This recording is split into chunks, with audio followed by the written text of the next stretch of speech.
గమనించండి, ఇక్కడ యాకోబు రాసిన పత్రిక 4వ అధ్యాయము 6వ వచనాన్ని మనం చదివినప్పుడు అక్కడ ఈ విధంగా రాయబడి ఉన్నది కదా, ఆయన ఎక్కువ కృపనిచ్చును, అందుచేత దేవుడు ఎవరిని ఎదిరిస్తూ ఉన్నాడు? అహంకారులను ఎదిరించి దీనులకు కృపను అనుగ్రహించుచున్నాడు అని లేఖనము చెప్పుచున్నది. అలాగే 10వ వచనం కూడా చదవండి. ప్రభు దృష్టికి మిమ్ములను మీరు తగ్గించుకునుడి, అప్పుడు ఆయన మిమ్ములను హెచ్చించును. ఇప్పుడు గమనించండి, క్రైస్తవులు అన్నటువంటి వారు ఖచ్చితంగా దీనత్వంలోనూ తగ్గింపుతనంలోనూ ఖచ్చితంగా కట్టబడాల్సినటువంటి అవసరం ఉన్నదంటారా లేదంటారా? ఎందుకని? క్రైస్తవులందరూ కూడా మొట్టమొదటిగా దీన మనసులో కట్టబడాలి, దీన మనసులో ఎదగాలి, దీన మనసులో అభివృద్ధి కావాలి. ఎందుకు? తగ్గింపుతనంలో అభివృద్ధి కావాలి, తగ్గింపుతనంలో కట్టబడాలి. ఎందుకు? ఆ వచనాన్ని మనం చదివినప్పుడు అక్కడ మాట ఉంది, ఏమని అంటే చూడండి, దేవుడు ఎలాంటి వారికి కృపను అనుగ్రహిస్తున్నాడు? ఎవరైతే దీనులుగా ఉంటారో వారికి మాత్రమే దేవుడు తన కృపను అందిస్తూ ఉన్నాడు. ఇప్పుడు గమనించండి, మనం అందరం కూడా మాట్లాడుతున్న మాట ఇది. దేవుని కృప లేకపోతే ఏమైనా జరుగుతుందా? అందరూ మాట్లాడుతున్నారు కదా, అంతా దేవుని దయలేయ్యా, దేవుని కృపలేయ్యా, దేవుని చిత్తంలేయ్యా, దేవుని దయలేయ్యా అని అంటారు. ఇప్పుడు గమనించండి, ఓవరాల్గా భూమి మీద జీవిస్తున్నటువంటి ప్రతి ఒక్కరు కూడా దేవుని యొక్క కృపను పొందుకోకుంటే, దేవుని యొక్క కృప లేకపోయింటే ఆ మనుషుడు ఏమైనా సాధించడానికైనాను, ఆ మనుషుడు దేనిలోనైనా అభివృద్ధి అవ్వడానికైనాను సాధ్యంగా ఉంటున్నదా?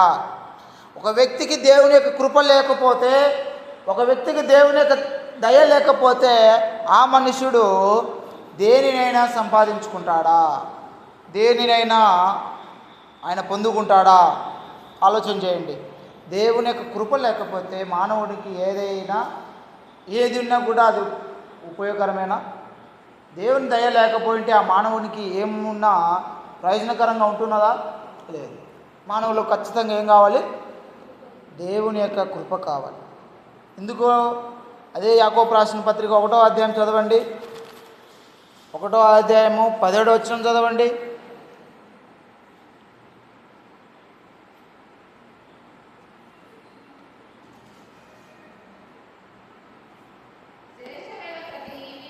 శ్రేష్టమైన ప్రతి ఈవియు సంపూర్ణమైన ప్రతి వరమును పరసంబంధమైనదై జ్యోతిర్మయుడగు తండ్రి యొద్ద నుండి వచ్చును.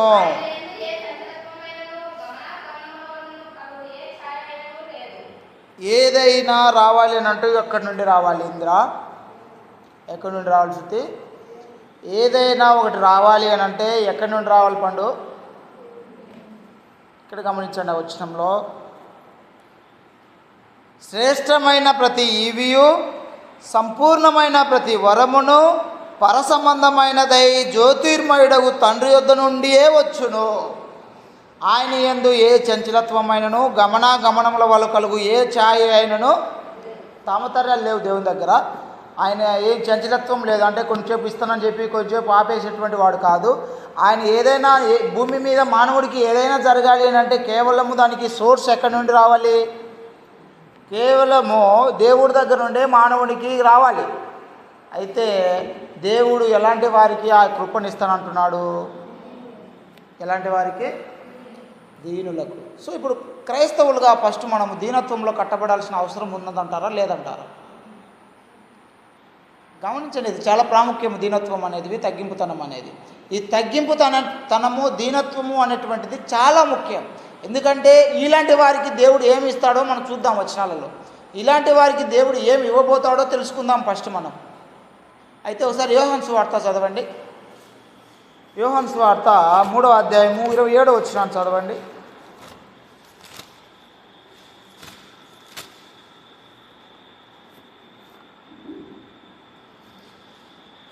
యోహాను సువార్త 3వ అధ్యాయము 27వ వచనం. అందుకు యోహాను ఇట్లా, నేను తనకు పరలోకం నుండి అనుగ్రహింపబడితేనే కానీ ఎవడును ఏమీ పొందనేరడు. ఒకవేళ ఎవరైనాను ఏదైనాను పొందాలి అని అంటే అతనికి ఎక్కడి నుండి అందించబడాలి, అతనికి ఎక్కడి నుండి అది అందబడాలి? కేవలము పరలోకంలో నుండే అది రావాలి. పరలోకంలో ఎవరున్నారు? దేవుడు ఉన్నాడు. మనకు ముఖ్యంగా అర్థమవుతున్న విషయం ఏంటంటే, ఆ వచ్చినాన్ని బట్టి ఒక మనుషునికి ఏదైనా కావాలి అని అంటే అక్కడ మనకు ఖచ్చితంగా దేవుని యొక్క కృప అవసరము, దేవుడు అవసరం. ఇది ఒకవారికి మాత్రమే కాదు, లోకంలో ఉన్న ప్రతి మతం వారికి, ప్రతి వాళ్ళకి, అందరికీ కూడా తెలిసినటువంటి మాటే. ఇది క్రైస్తవులుగా మనం సత్యాన్ని మాట్లాడుకుంటూ మన దేవుడైనటువంటి వారి దగ్గర నుండి ఆలోచన చేస్తే, మనకు ఏదైనా ఈ భూమి మీద జరగాలి అని అంటే ఖచ్చితంగా దేవుని యొక్క సహాయం అవసరము, దేవుని యొక్క కృప అవసరం. యోహాను గారు కూడా ఏమంటున్నారు? దేవుడు వాడికి ఇస్తేనే తప్పగా ఎవడు ఏమి పొందనేరడు. ఒకసారి యేసుక్రీస్తు కూడా అదే మాటను అంటాడు. ఒకసారి చూద్దాం. 19వ అధ్యాయం, అదే యోహాను సువార్త 19వ అధ్యాయము 11వ వచనం.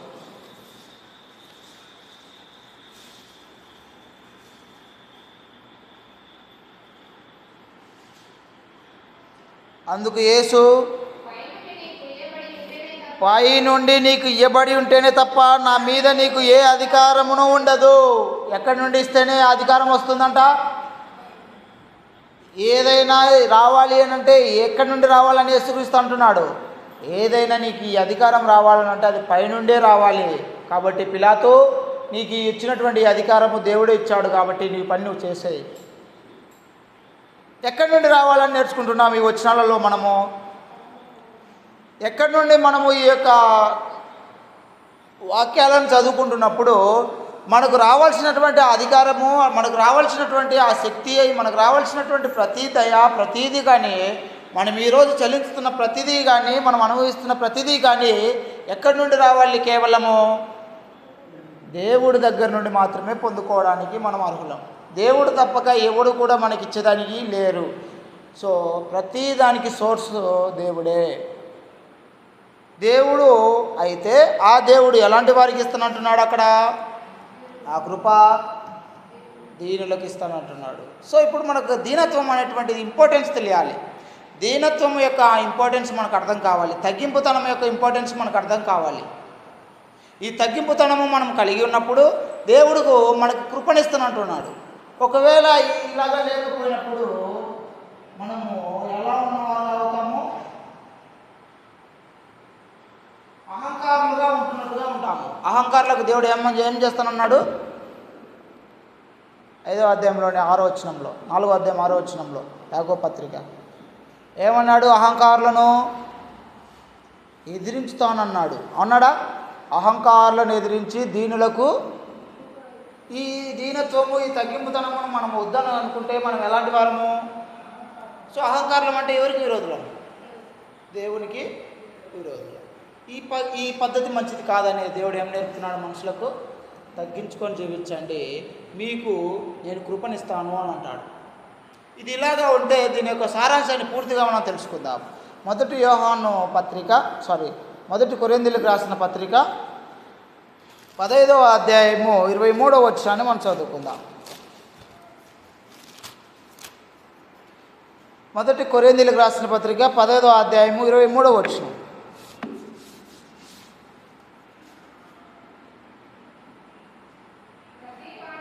ప్రతివాడును తన వరుసలోనే బ్రతికింపబడును.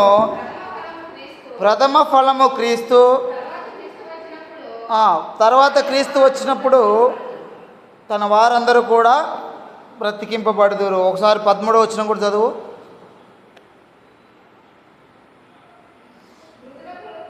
పంతొమ్మిదో వచనం క్షమించండి.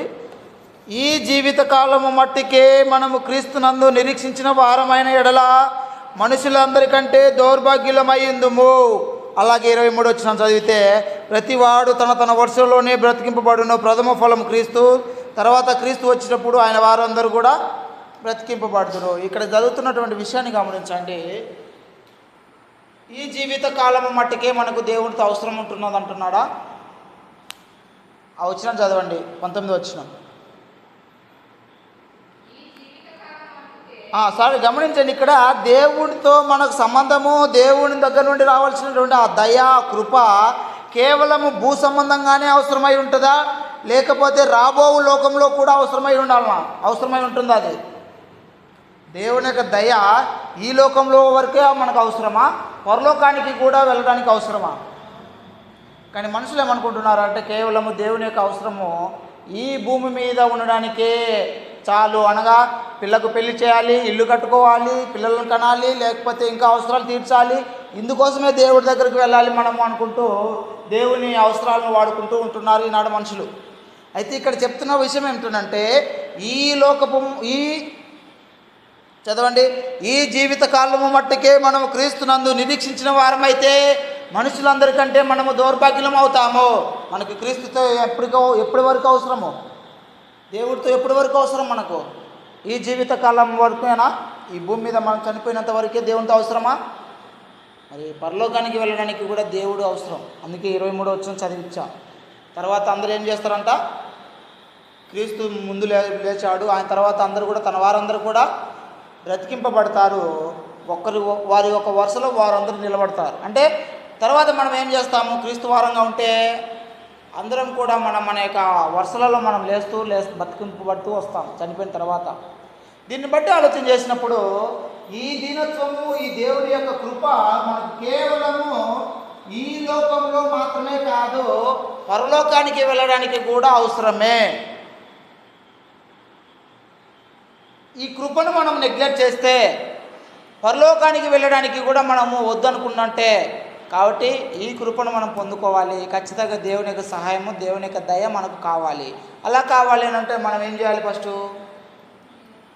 దీనత్వంలో మనం అందరం కూడా కట్టబడాలి. 1 యోహాను పత్రిక 2వ అధ్యాయము 15వ వచనం చదివినప్పుడు అక్కడ ఈ వచనం ఉంటుంది. 1 యోహాను పత్రిక 2వ అధ్యాయము 15వ వచనం.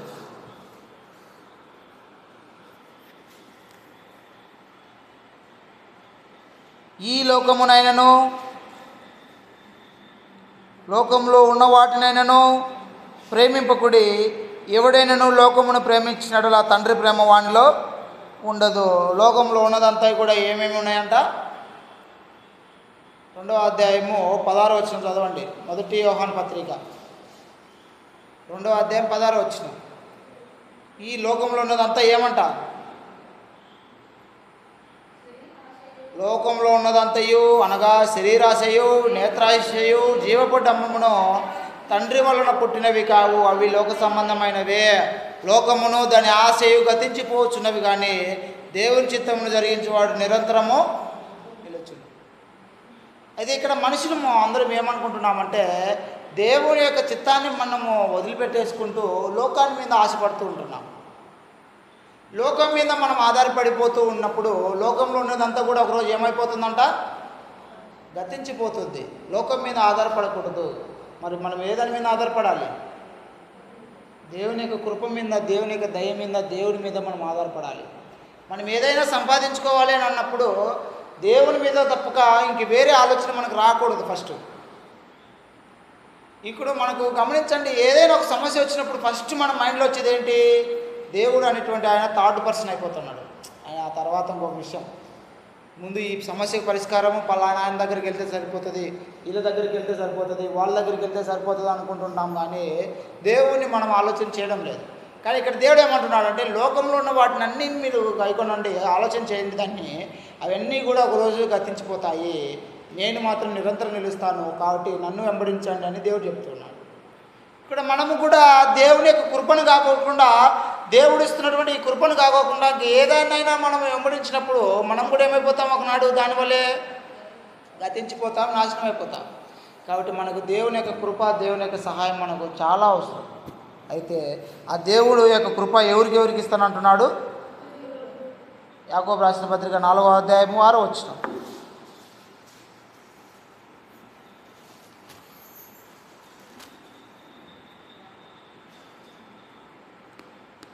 కాదు కానీ ఆయన ఎక్కువ కృపనిచ్చును, అందుచేత దేవుడు అహంకారులను ఎదిరించి దీనులకు కృప అనుగ్రహించును.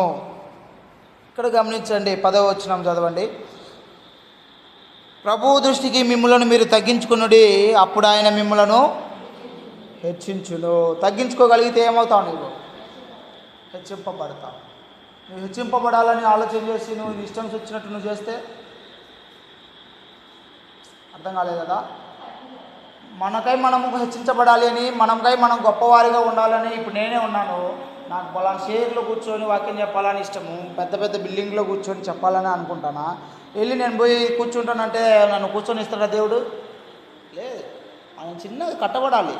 ఒక విషయం గమనించండి, జీరో అనుకోవాలి. మనం ఏమనుకోవాలి? మనల్ని మనం ఏమనుకోవాలి?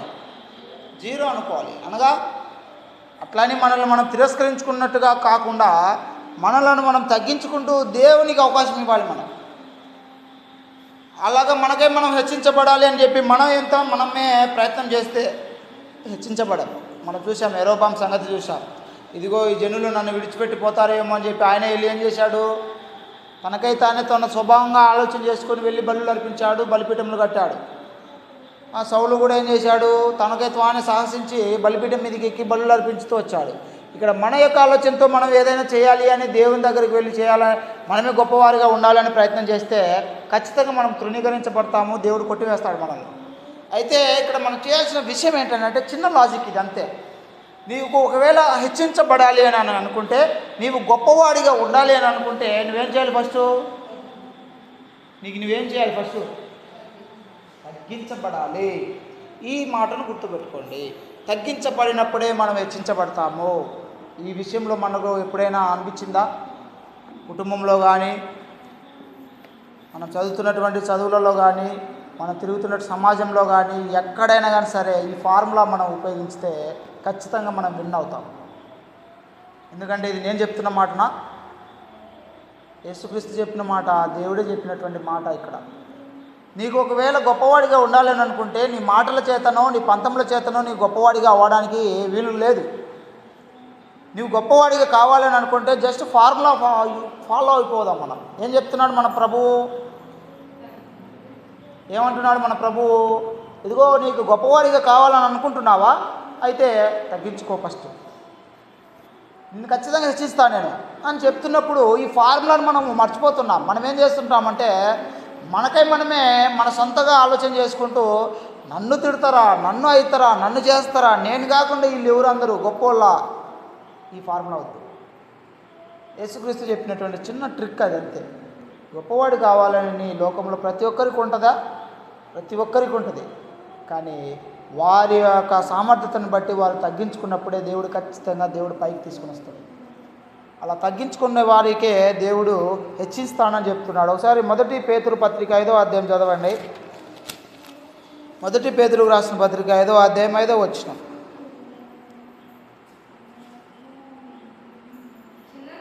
చిన్నలారా, మీరు పెద్దలకు లోబడి ఉండి ఎదుటివారి ఎడల ఏం ధరించుకోవాలి? మీరు దీన మనస్సు అనే వస్త్రమును ధరించుకొని మిమ్మల్ని మీరు అలంకరించుకుని దేవుడు అహంకారులను ఎదిరించి దీనులకు, అగైన్ మళ్ళా ఏం చెప్తున్నాడు దేవుడు ఇక్కడ? అహంకారులను ఎదిరించి దీనులకు మాత్రమే కృపణిస్తానంట అన్నాడు. ప్రతి ఒక్కరు కూడా ఈ మాట గుర్తుపెట్టుకోవాలి. మనం దీనులకు మాత్రమే కృపణిస్తాడు. అయితే పెద్దవారి దగ్గర ఎలా ఉండాలి మనము? ఇదిగో చిన్నలారా, మీరందరూ ఎదుటివాని ఎడల ఎలా ఉండాలి? మీరు పెద్దవారికి లోబడి ఉండి, అలాగే మీరందరూ ఎదుటివాని ఎడల ఎలాగా ఉండాలి? దీన మనస్సు అనే వస్త్రమును ధరించుకోవాలి. ఇప్పుడు పెళ్ళిళ్ళకు ఎలాంటి వస్త్రాలు ధరించుకుంటారు? పసుపు కలర్తో స్నానం చేస్తడం ఏందంటారు? దాన్ని మంగళ స్నానం అంటారు. అంటే ఒక్కొక్క తరహాకు ఒక్కొక్క రకమైన డ్రెస్ ఉంటుంది కదా. ఒక్కొక్క తరహాకు ఒక్కొక్క రకమైన డ్రెస్ ఉంటుంది. ఇది పెళ్ళిలో ఒక రకమైనవి, పెళ్ళి తర్వాత మళ్ళీ రిసెప్షన్కి ఒక రకమైనవి, మంగళ స్నానానికి ఒక రకమైనవి, ఇక పుట్టినరోజుకి అయితే ఇలాంటివి, ఇంకొక ఫంక్షన్కి అయితే ఇంకొకటివి, ఇంకొక ఫంక్షన్కి అయితే ఇంకొకటి, ఇట్లా రకరకాలమైనటువంటి డ్రెస్ కోడ్లు ఉన్నాయి ఈనాడు లోకంలో. అవన్నీ ఏం చేస్తాం మనము? ఆ టయానికి సందర్భానికి అనుకూలంగా వెళ్ళి దాన్ని ధరించుకోవడానికి ప్రయత్నం చేస్తాం. ఇక్కడ దేవుడు చెప్తున్నటువంటి విషయం కూడా గమనించండి. క్రైస్తవులుగా ఉంటున్నటువంటి వారు ఈ కోడ్ను గుర్తుపెట్టుకోవాలి. ఇది అక్కడ ఏడో శిల్ల మీద కలబడేటువంటి దానిగా అక్కడ యాంగిల్గా కనబడి దాన్ని వేసుకునేది కాదు. ఇది ఎప్పటికీ ఎలాగ పెట్టుకోవాలి? హృదయంలో, మనసులో అలాగ భద్రపరుచుకుంటూ ఉండాలి. ఇదిగో ఎదుటివాని ఎడల మీరు ఎలాగ ఉండాలి? దీన మనస్సు అనేటువంటి వస్త్రమును ధరించుకోవాలి. ఇది మర్చిపోతున్నాం. ఎదుటి వాళ్ళ దగ్గర మనం ఎలా ఉండాలి? తానే గొప్పవాడని అనిపించుకోవడానికి ఈనాడు మనం మాట్లాడుతుంటున్నాం. కానీ నిజానికి మనం అందరం కూడా ఎదుటివారి ఎడల ఒకరికొకరు మనం దీనులుగా కనబరుచుకుంటూ ఉండాలి. దీన మనస్సు అనేటువంటి వస్త్రాన్ని మనం ధరించుకునే వారుగా ఉండాలి. అది ఎక్కడైనా కావచ్చు, సంఘంలో కావచ్చు, సమాజంలో కావచ్చు, బయట కావచ్చు, ఇంట్లో కావచ్చు, అత్తతో కావచ్చు, కోడలతో కావచ్చు, అమ్మతో కావచ్చు, నాయనతో కావచ్చు, అబ్బతో కావచ్చు, జేజుతో కావచ్చు, నీకు ఎవరితోనైనా సరే, సంఘంలో సహోదరులతో కావచ్చు, ఎవరితోనైనా సరే నీ మైండ్ అదే ఉండాలి. ఎదుటివారి ఎదురులా నేను ఎప్పటికీ దీనమనసునే. ఎందుకంటే ఒకరికంటే ఒకరిని యోగ్యులుగా ఎంచుకోవాలని దేవుడు చెప్పాడు. నీకై నువ్వు గొప్పవాడే అయి ఉండొచ్చు, కానీ నీకంటే గొప్పవాడు ఇంకొకడు ఉండొచ్చు కదా. ఉంటాడా? ఉండడా? ఖచ్చితంగా ఉంటారు. అలాంటప్పుడు మనం ఫెయిల్ అవుతాం కదా, మనల్ని మనం గొప్పవాళ్ళమని చెప్పుకుంటే. కాబట్టి ఎప్పటికప్పుడు మనం గొప్పవారిగా కాకుండా ఇదిగో తగ్గించుకోవడానికి ప్రయత్నం చేసినప్పుడే ఈ సామర్థ్యత దేవుడు వారికి కనబర్చేటట్టు చేస్తాడు. ఇప్పుడు నేను అందరికంటే గొప్పవాడిని అని నేను అనుకున్నప్పుడు, ఇదిగో నాకంటే గొప్పవారుగా పాటలు పాడేవారు మీరు గొప్పవాళ్ళు కాదా? అవునా? ఇదిగో మనందరం గొప్పవారం అని అనుకున్నప్పుడు ఈ చర్చి బిల్డింగ్ను కాపాడుకుంటూ ఇక్కడ ఉన్నటువంటి చెత్తను అంతా చూస్తూ ఉన్నటువంటి ఆమె గొప్ప ఆమె కాదా? అవునా? అందరికంటే మనం అమ్మ ఉన్నా కూడా ఏదో టైంలో చీకట్లోనే లేచి ప్రార్థన చేసి పాటలు పాడే ఆయన గొప్పవాడు కదా. వారి యొక్క తలాంతుని బట్టి, వారి యొక్క పరిస్థితిని బట్టి, వారు ప్రతి దాంట్లో వారి యొక్క సామర్థ్యతను బట్టి వారు ఒక గొప్పవాళ్ళుగా ఉంటున్నారు. అయితే ఇది గమనించుకోవాలి. మనం గొప్పవాళ్ళం కాము. అందరి ఎదురులో మనం అందరం కూడా తగ్గించుకోవడానికి ప్రయత్నించాలి. నిన్ను దేవుడే ఒక టైంలో ఖచ్చితంగా హెచ్చిస్తాడు అనేటువంటి విషయం గమనించండి.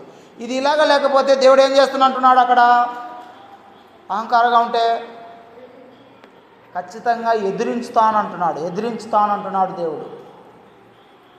అహంకారులమైనటువంటి వారిని ఏం చేస్తానంటున్నాడు దేవుడు? ఎదిరిస్తాడు. ఎదిరింపుడు అంటే గమనించండి, అది మీకే వదిలేస్తున్నాం. ఒకవేళ దేవునితో ఎదురుగా నువ్వు పోరాడగల శక్తి నీకుందా? మరి ఎందుకు నీకు అహంకారం? ఒక ఇద్దరు మనుషులతో వచ్చితేనే నువ్వు గొడవ పడలేవు. ఒకవేళ నలుగురితో వచ్చి గొడవ పడతావేమో, కానీ ఒకవేళ 5 మందితో వచ్చి నువ్వు గొడవ పడతావా? లేవు.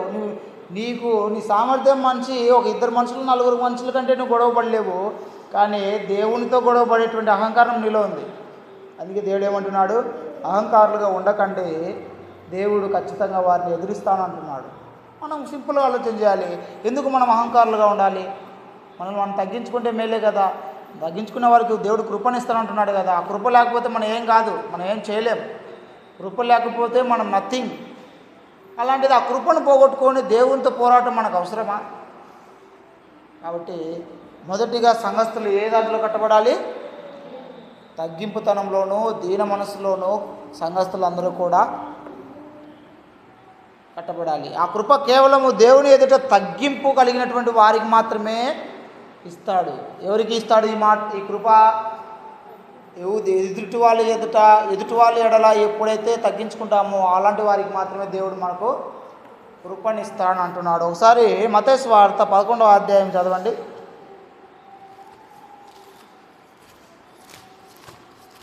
మత్తయి సువార్త 11వ అధ్యాయం 29వ వచనం.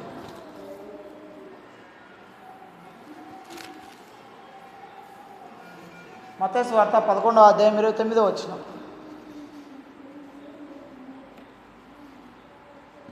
నేను సాత్వికుడను.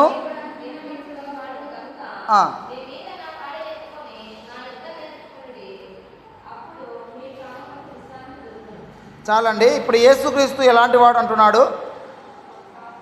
దేవుడు నేను సాత్వికుడను, దీన మనసు గలవాడును.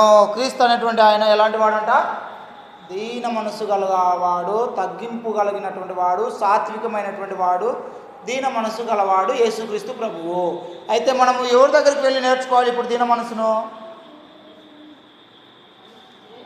యేసుక్రీస్తు దగ్గరికి వెళ్ళి మనం అందరం కూడా నేర్చుకోవాలి. అందుకేమంటున్నాడు ఆయన? ఇదిగో నా యొద్దకు రండి, ప్రయాసపడి భారం మోసుకుంటున్న సమస్త జనులారా నా యొద్దకు రండి, నేను మీకు విశ్రాంతిని కలుగజేతును. మీరు నా యొద్దకు వచ్చి నేర్చుకున్నది, నా కాడి ఎత్తుకొని నా యొద్ద నేర్చుకుని అంటున్నాడు యేసుక్రీస్తు. ఇప్పుడు యేసుక్రీస్తు దగ్గర మనం నేర్చుకోవాల్సినటువంటి చాలా ఉన్నాయా? యేసుక్రీస్తు దగ్గర మనం నేర్చుకోవాల్సినటువంటి పరిస్థితులు చాలా ఉన్నాయా? ఏమున్నాయి? ఏం లేవనుకున్నట్టుగానే ఉంటున్నాం మనం జీవితంలో. మన జీవితం నడవడికి ఎలాగున్నదంటే యేసుక్రీస్తు దగ్గర ఏమున్నాయిలే అని అనుకుంటున్నాం. చాలా ఉన్నాయి మనం నేర్చుకోవాల్సినవి. క్రైస్తవులుగా ఉంటున్నామే కానీ మనకు తగ్గింపుతనం తెలియదు. క్రైస్తవులుగా ఉంటున్నామే కానీ మనకు ఏం తెలియదు? తగ్గింపుతనం తెలియదు, దీనత్వం తెలియదు. ఎవరైనా వచ్చి రఫ్ అని నీ దగ్గర మాట్లాడితే నువ్వు తిరిగి మళ్ళా ఎలాగ మాట్లాడతావో అప్పుడు తెలుస్తుంది నీ దీనత్వం ఏంటో. కానీ తగ్గించుకునేటువంటి పరిస్థితి ఉన్నప్పుడే ఖచ్చితంగా హెచ్చించబడతాం. అది ఎవరి దగ్గర ఉంది? యేసుక్రీస్తు దగ్గర ఉంది. యేసుక్రీస్తు ప్రభువు మనల్ని అందరినీ కూడా అలాగే పిలుస్తున్నాడు. చూడండి, ఒకవేళ ఒక వ్యక్తి గొప్పవాడు కావాలని అనుకుంటే ఏం కావాలంటున్నాడు దేవుడు? ఒక వ్యక్తి గొప్పవాడు కావాలని అనుకుంటే యేసుక్రీస్తు ఏమంటున్నాడు? ఎలాగ ఉండాలనుకుంటున్నాడు అంటే పరిచారకుడుగా ఉండాలి అని అంటున్నాడు. ఇదిగో మీలో ఎవరికైనా గొప్పవాడు కావాలని కోరిక ఉన్నట్లయితే మొదటగా వాడు పరిచారకుడు కావాలి. పరిచారకుడు అంటే పరిచర్య చేసేవాడు, పనివాడు, దాసుడిగా ఉండాలి. గొప్పవాడు కావగోరువాడు దాసుడు కావాలి, ఫస్ట్ పని మనిషి కావాలి. ఇది మనలో ఉన్నదా?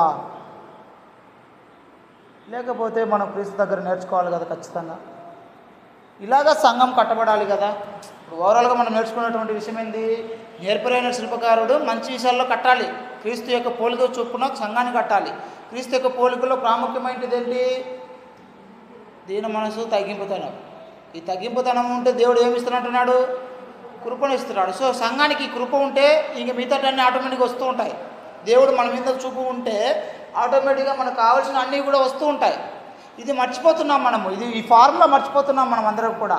ఒకసారి యెషయా గ్రంథం చదవండి. యెషయా గ్రంథం 66వ అధ్యాయం 2వ వచనం చదువుకొని ముగించుకుందాంలేండి.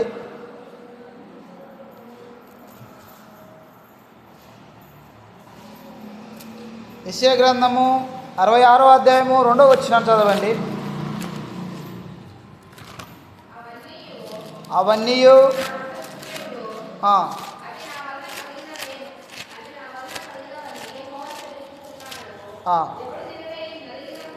ఎవడు దీనుడై నలిగిన హృదయం గలవాడై నా మాట విని వణుకుచుండునో వానినే నేను దృష్టించుచున్నాను. ఎవరిని మాత్రమే దేవుడు దృష్టించుతున్నాడు ఇక్కడ? ఎవరిని మాత్రమే దేవుడు దృష్టి పెడుతున్నాడు? ఇప్పుడు నిన్ను ఒకవేళ దేవుడు దృష్టి పెట్టాలి అని అంటే నువ్వేమి ఉండాలి? ఎలాగ ఉండాలి? ఇది మర్చిపోతున్నాం మనం అందరం కూడా. దేవుడు నిన్ను దృష్టి పెట్టాలని అంటే నువ్వు అహంకారంగా ఉండి దేవుడు నిన్ను ఎలాగ దృష్టి పెడతాడు? దేవుడు నిన్ను దృష్టి పెట్టాలని అంటే అందరం ప్రార్థన చేస్తాం, దేవుడు నన్ను చూడు అని. ఎలాగ చూస్తాడు దేవుడు నిన్ను? నువ్వు అహంకారంగా ఉన్నప్పుడు, నీవు గర్వంగా ఉన్నప్పుడు దేవుడు నిన్ను ఎలాగ చూస్తాడు మళ్ళీ? అందుకే ఇది నేర్చుకుంటాం మనం.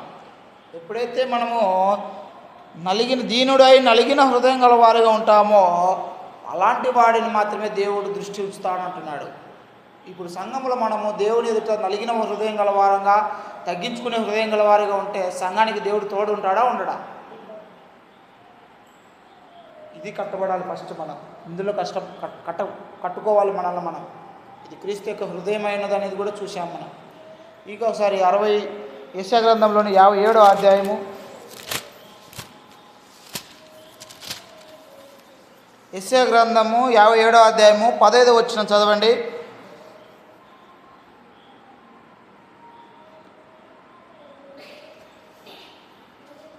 మహాగణుడును మహోన్నతుడును పరిశుద్ధుడును నిత్య నివాసి అయిన వాడు ఇలాగూ సెలవిచ్చుచున్నాడు, నేను మహోన్నతమైన పరిశుద్ధ స్థలంలో నివసించువాడును అయినను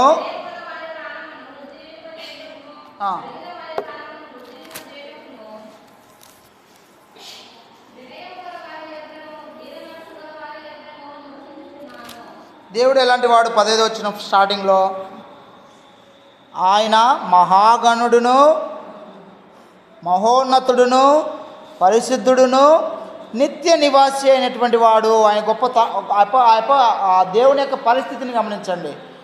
మహాగణుడు, మహోన్నతుడు, పరిశుద్ధుడు, నిత్య నివాసి. ఇలా గొప్ప అయినటువంటి ఆయన ఏమంటున్నాడు? ఎక్కడ నివాసం చేస్తున్నాడు? మహోన్నతమైన పరిశుద్ధ స్థలంలో నివాసం చేస్తూ ఉన్నాడు. అయినను ఆయన ఎవరి దగ్గర వచ్చి నివాసం చేయాలని కోరుకుంటున్నాడు?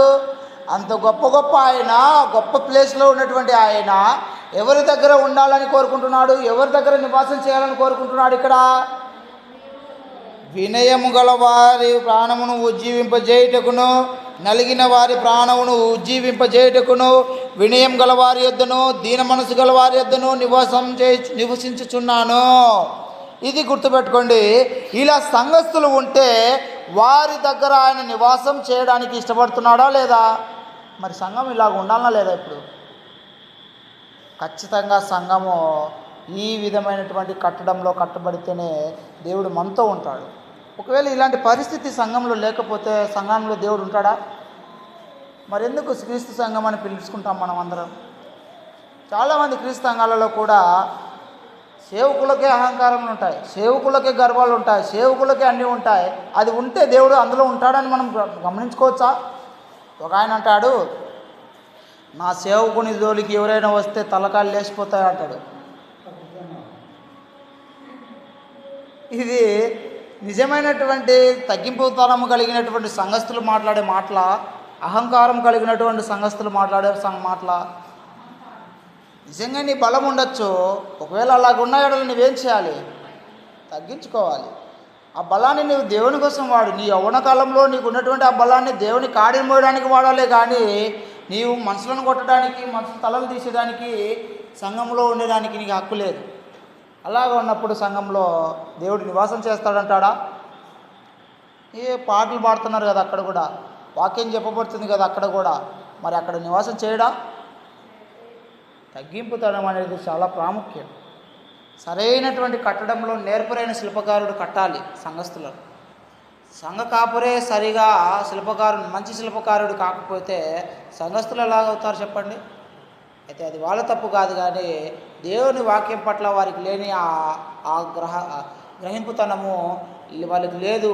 వారికి ఉన్నటువంటి ఆ యోగ్యతను బట్టి మనం బాధపడి వాళ్ళ కోసం ప్రార్థన చేయాలి. నిజానికి సంఘంలో నాడు ఆ విధమైనటువంటివి లేకపోతూనే ఉన్నాయి. ఎందుకనంటే యేసుక్రీస్తు ఏమన్నాడో మీకు గుర్తు చేసుకోండి. యేసుక్రీస్తు ఏమన్నాడు? ఇదిగో నేను మీకు కాళ్ళు కడుగుతున్నానంటే ఇది మీరు ఇలాగే చేయండి అన్నాడు. ఒకసారి చూద్దాం. అది మత్తయి సువార్త, యోహాను సువార్త 13వ అధ్యాయం 14వ వచనం చదవండి.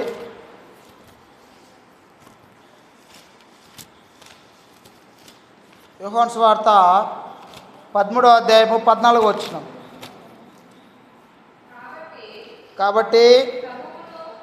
కాబట్టి ప్రభువును బోధకుడినైన నేను మీ పాదములను కడిగిన ఎడల మీరును ఒకరి పాదములు ఒకరు కడగవలసినదే.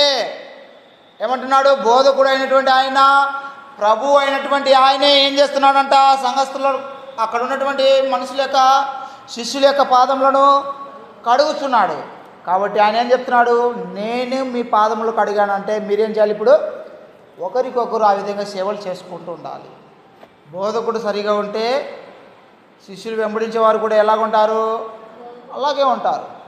ఇప్పుడు బోధకుడే 4-5 మందిని కొడతానని చెప్తుంటే ఆయన వెంబడించేవారు ఖచ్చితంగా తలలు తీసేస్తామని చెప్పడంలో పెద్ద గొప్పతనం కాదు, అది పెద్ద విషయమేం కాదు, అది పెద్ద తప్పేం కాదు. కాబట్టి బోధకుడు తగ్గించుకోవాలి ఫస్ట్. మనం ఇక్కడ ఏం చేయాలి? ఇక్కడ బోధకులుగా ఉంటున్నటువంటి వాళ్ళు తగ్గించుకొని అక్కడ ఉన్నటువంటి సంఘస్థులకు ఆ హృదయాన్ని కట్టాలి. వాళ్ళ యొక్క హృదయంలో ఆ విధమైనటువంటి మాటలతో కట్టుతూ రావాలి. ఆ విధమైనటువంటి అలవాటు వాళ్ళకు నేర్పుతూ రావాలి. నిజానికి తగ్గింపుతనం ఉంటే దేవుడు ఖచ్చితంగా హెచ్చిస్తాడు. ఈ మాటలు గుర్తుపెట్టుకోలేని మనుషులు తమకై తామే హెచ్చించబడాలని కోరుకుంటున్నారు, కానీ దేవుడు వాళ్ళకు అవకాశం ఇవ్వడు. ఇది ఫార్ములా జస్ట్ సింపుల్గా ఇది ఆలోచన చేసి దాన్ని గైకుంటే చాలు, కానీ దీన్ని ఒప్పుకోవడానికి మనకు ఇగో అడ్డం వస్తుంది. నేనేంటి వీడి దగ్గర తగ్గించుకోవడం ఏంటి, వీడు నా దగ్గర, ఇది ఇంత సంఘంలో ఉండకూడదు, సమాజంలో ఉండదు, అసలు సమాజంలోనే ఉండదు. కానీ మన బాధకరమైన విషయం ఏంటంటే సంఘంలో కూడా అహంకారాలు ఉన్నాయి, సంఘంలో కూడా తామతర్యాలు ఉన్నాయి. అందరం సమానమే అని చెప్తున్నటువంటి వారమే, కానీ సమానత్వానికి వచ్చినప్పుడు నేను ఎక్కువ నువ్వు ఎక్కువ అని మాట్లాడుకునే పరిస్థితి వస్తుంది. సంఘంలో అలాగే ఉండకూడదు. ఎందుకంటే ఒక ఆడవారికి పాటలు పాడడానికి బాగొచ్చు, తమ పిల్లలను బాగా చూసుకోవడానికి వస్తూ, కానీ అదే పరిస్థితి నీకు రాదే. కానీ ఇంకొక ఆడ ఆమెకు సంఘస్థులను బాగా రిసీవ్ చేసుకోవడానికి వస్తూ, సంఘస్థులను బాగా ఆహ్వానించడానికి తెలుసు, సంఘస్థులకు మంచిగా ప్రేమ పంచడానికి తెలుసు. కానీ ఇంకొకరికి రాదు. వారి యొక్క అవసరతలను బట్టి, ఆ పరిస్థితులను బట్టి వారు ఒకరికంటే ఒకరు గొప్పవారిగానే ఉంటున్నారు. అలాగా మనం ఎంచుకోవాలి. ఫిలిప్పీలకు రాసిన పత్రిక ఒకసారి చదువుకొని ముగించుకోవాలని ప్రయత్నం చేద్దాం. ఫిలిప్పీలకు రాసిన పత్రిక 2వ అధ్యాయం 8వ వచనం.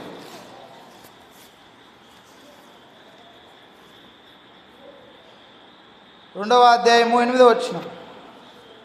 మరియు ఆయన ఆకారమందు మనుషుడిగా కనబడి మరణము పొందినంతగా, అనగా శిలువ మరణము పొందినంతగా విధేయత చూపిన వాడే తన్ను తాను తగ్గించుకొనెను. ఎవరు ఇక్కడ? యేసుక్రీస్తు. మరణము పొందినంతగా, అనగా శిలువ మరణము పొందినంతగా ఉమ్మి వేయబడ్డాడు, కొట్టించుకున్నాడు, తన్నించుకున్నాడు, వీపు నప్పచెప్పాడు. ఏం అవసరం ఆయనకు? కానీ ఆయన శిలువ మరణం వరకు కూడా తన్ను తాను తగ్గించుకున్నాడు. నిజానికి ఆయన అనుకుంటే సైన్యములు రారా ఆకాశంలో నుండి? ఆయన అంటాడు కదా, పేతురు వచ్చి కత్తి పట్టుకొని కత్తితో చెవు మల్లుకునేటువంటి ఆ యొక్క భటుని యొక్క చెవు నరికితే అప్పుడు అంటాడు యేసు, ఇదిగో పేతురు, కత్తి పట్టుకున్నవాడు కత్తితో నశించిపోతాడు. నేను తండ్రిని వేడుకున్నట్లయితే ఇప్పుడు ఇంతమంది సైన్యం వచ్చి నాశనం చేయడా? కానీ కత్తి పట్టుకున్నవాడు కత్తితో నశించిపోతాడు, ఇది మంచి పద్ధతి కాదని చెప్పి మళ్ళీ ఆ చెవుని కనిపిస్తాడు. నిజానికి యేసుక్రీస్తు అనుకుంటే యుద్ధం చేయొచ్చు, ఫైటింగ్ చేయొచ్చు, అన్ని అద్భుతాలు చేసేటువంటి ఆయన వీళ్ళని నాశనం చేయాలంటే పెద్ద విషయమేం కాదు. కానీ అది కాదు ఆయన ఉద్దేశం. ఆయన ఏమనుకున్నాడు? దేవుని యొక్క చిత్తం నెరవేరాలి అనుకుంటూ తన్ను తాను మరణము పొందినంతగా తగ్గించుకున్నాడు. అలా తగ్గించుకున్నటువంటి ఆయన ఈనాడు హెచ్చించబడ్డాడా? హెచ్చించబడలేదా? మనకందరికీ తెలుసు. ఈరోజు ఎవరి నామం నాకు మోకాళ్ళు వంగుతున్నాం మనం ఎవరి నామం ప్రార్థన చేస్తున్నాం? ఆ వచనం పూర్తి చేయండి, 9వ వచనం. అందుచేతను పరలోకమందున్న వారిలో కానీ, భూమి మీద ఉన్న వారిలో కానీ, భూమి క్రింద ఉన్న వారిలో కానీ ప్రతి వాని మోకాళ్ళను యేసు నామమున వంగునట్లును, ప్రతి వాని నాలుకయు తండ్రి అయిన దేవుని మహిమార్థమై యేసుక్రీస్తు ప్రభు అని ఒప్పుకొనున్నట్లును దేవుడు ఆయనను అధికముగా హెచ్చించి ప్రతి నామమునకు పైనామమును ఆయనకు ఊరికనే ఆయనకు అనుకరించబడింది. ఆయనకు అనుకరించబడ్డాయి ఇవన్నీ కూడా పైనామము. ఇప్పుడు మన నోట్లో యేసుక్రీస్తును ప్రభు అని ఒప్పుకుంటున్నామంటే, ప్రభు అనే మాటకు అర్థం ఏంటి? నా యజమానుడు, నా అధికారి అని ఒప్పుకుంటున్నామంటే, ఆయనను మనం అధికారిగా ఒప్పుకుంటున్నామంటే ఆయన ముందు ఏం చేసి ఉండాలి? తను తాను తగ్గించుకొని నాడు హెచ్చించబడ్డాడు. ఇది యేసుక్రీస్తు మనకు నేర్పుతున్న విషయం. తగ్గించుకోండి, దీనులుగా ఉండండి, ఖచ్చితంగా ఒక దినమున మీరు హెచ్చించబడతారు. చాలా విషయాలు మనం తెలుసుకోవచ్చు బైబిల్ గ్రంథంలో. సువార్తలలో చాలా ఉన్నాయి. ఏమిటంటే, ఒకానొక సమయంలో 2 దాసులు వచ్చి ఏమడుగుతానంటే, అయ్యా, పరలోకంలో వెళ్ళినప్పుడు నీ కుడి వైపున నేను, ఎడమ వైపున ఇతను, మేమిద్దరం మీ పక్కన ఉంటామని అంటే, మీరు ఇలాగ కోరుకుంటున్నారు, కానీ దానికి మీరు ఒకటి చేయాలి. మిమ్మల్ని మీరు తగ్గించుకుంటే ఖచ్చితంగా హెచ్చించబడతారు. మీకై మీరు హెచ్చించబడాలని కోరుకుంటే కుదరదు అని అంటాడు. మీరు గొప్పవారిగా కావాలని కోరుకుంటే మీరు ముందు పరిచారకులు కాండి ఫస్ట్. ఇప్పుడు ఎవరైనా ప్రేమ ఒక విందుకు పెళ్ళికి పిలిచారని అనుకోండి, వివాహానికి పిలిచారనుకోండి, ఒక విందుకు పిలిచారనుకోండి, నీవు అత్యధికమైనటువంటి స్థానాన్ని నీవు కోరుకుంటూ ఇక్కడ కూర్చుంటావు. ఎవడన్నా వచ్చి, అయ్యా నువ్వు లేయి, ఇక్కడ కూర్చునే వాళ్ళు వేరే వాళ్ళు ఉన్నారు, నువ్వు వెళ్ళి అక్కడికి పోయి కూర్చో అని అంటే నీకు అవమానమా కాదా? అందుకే ఆయన ఏమంటున్నాడంటే, మీరు విందులలో ప్రవేశించినప్పుడు ముందుగా కూర్చోడానికి ఇష్టపడగాకండి, మీరు వెనకడ కూర్చోండి. వెనకను కూర్చున్నటువంటి మిమ్మల్ని చూసి వారు గుర్తించి, అయ్యా మీరు ముందుకు రాండి అని చెప్పినప్పుడే మీకు గొప్పతనం. మీరే ముందు వెళ్ళి ముందు కూర్చున్నప్పుడు, అయ్యా ఇది మీ ప్లేస్ కాదు, మీరు ఎల్లుకి కూర్చోండి అంటే అప్పుడు మీకు అవమానం. ఫస్ట్ మీరేం చేయాలి? మిమ్మల్ని మీరు తగ్గించుకోవడానికి ప్రయత్నం చేయాలి. మిమ్మల్ని మీరు తగ్గించుకున్నప్పుడే మీరు హెచ్చించబడతారు. ఇలాగే చెప్పుకుంటూ వెళ్తే చాలా టైం ఉంది. మీరు విందులలో కూర్చున్నప్పుడు ఇస్తర వేసేవాడు గొప్పవాడా, విస్తర తినేవాడు గొప్పవాడా? మీకు వడ్డిస్తున్నటువంటి వాడు గొప్పవాడు. ఎందుకంటే యేసుక్రీస్తు అదే చెప్పాడు, మీరు ఒకరికొకరు పరిచారకులు కాండి, దేవుడు వాళ్ళు ఖచ్చితంగా హెచ్చిస్తాడని. మనము దేవుని యొక్క కృపను సంపాదించుకోవాలని అనుకుంటే, మనం హెచ్చించబడాలి అని అంటే, దేవుని మేలులతో మనం నింపబడాలని అంటే ఖచ్చితంగా సంఘము దీనత్వంలోనూ తగ్గింపుతనంలోనూ కట్టబడాలి. ఇలా కట్టబడినప్పుడే మనం ఆశీర్వాదాలు పొందుకుంటాం. దేవుని చిత్తం అయితే యేసుక్రీస్తు యొక్క ప్రభు వారి యొక్క హృదయాన్ని గురించి మనం మరింతగా నేర్చుకుందాం. వీలైనప్పుడు అందరికీ కూడా వందనాలు తెలియజేస్తూ ముగించుకుంటున్నాను.